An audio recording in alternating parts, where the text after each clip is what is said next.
Phyllis Kay Thomason was born on May 23, 1936, in Horatio, Arkansas, to Lonnie and Catherine Thomason. Well, I lay my head on the railroad track, waiting on the double E. But the train don't run by here no more. Poor, poor, pitiful me. Oh, poor, pitiful me. Poor, poor, pitiful me. Phyllis has an older brother, Bobby Jack, who was a blind piano player, and a younger brother, John Henry, who was a cement mason with their father. Phyllis was raised in a strict home, but her parents had a goofy side to them. In the 50s, Phyllis was a bobby-socking, car-hopping teenager who lost her first job because she kept losing the ice cream when she rolled up to the cars. In the 60s, Phyllis was a bra-burning, hot-headed young woman who attended Berkeley College for accounting.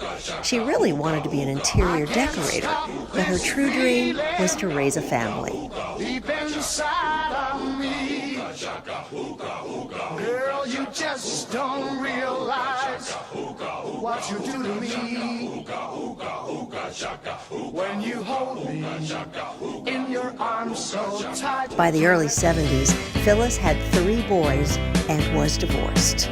She worked as a bookkeeper where she met the love of her life, Bob Christy.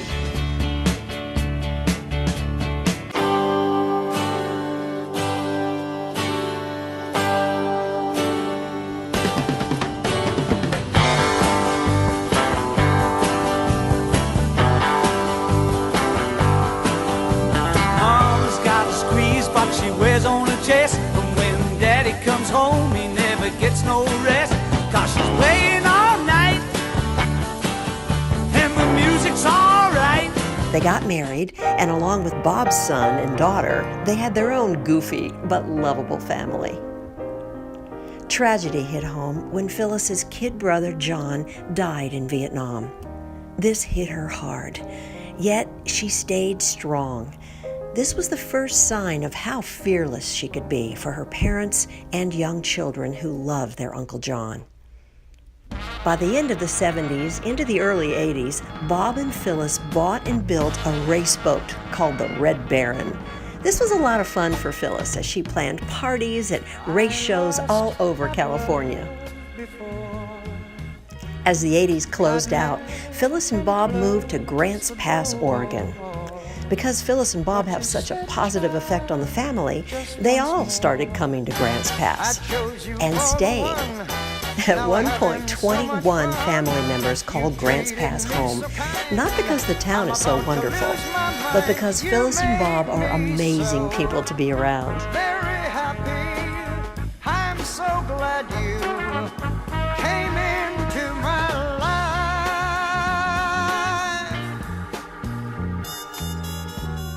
The others were untrue, but when it came to loving you, I'd spend my whole life with you.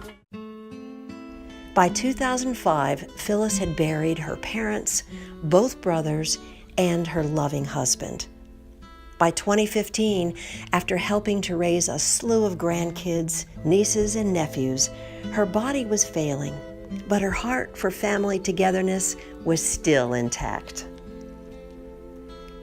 On September 3rd, 2017, Phyllis left this earth.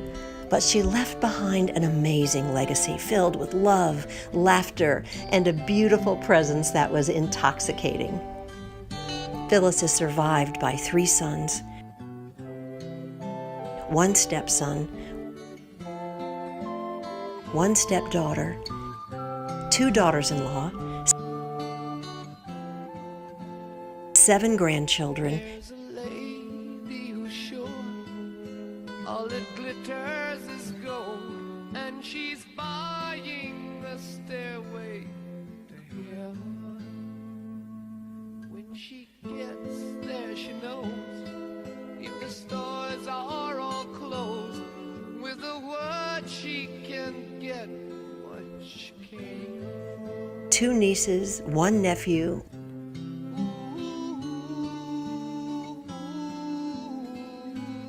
and she's buying 1 great niece, 4 great-great nieces, a bunch of other kin.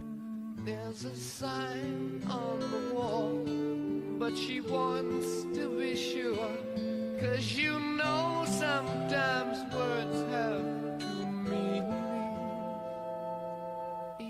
Her amazing cooking recipes, a contagious laugh that echoes in our hearts, and everyone who ever had the privilege to call her friend.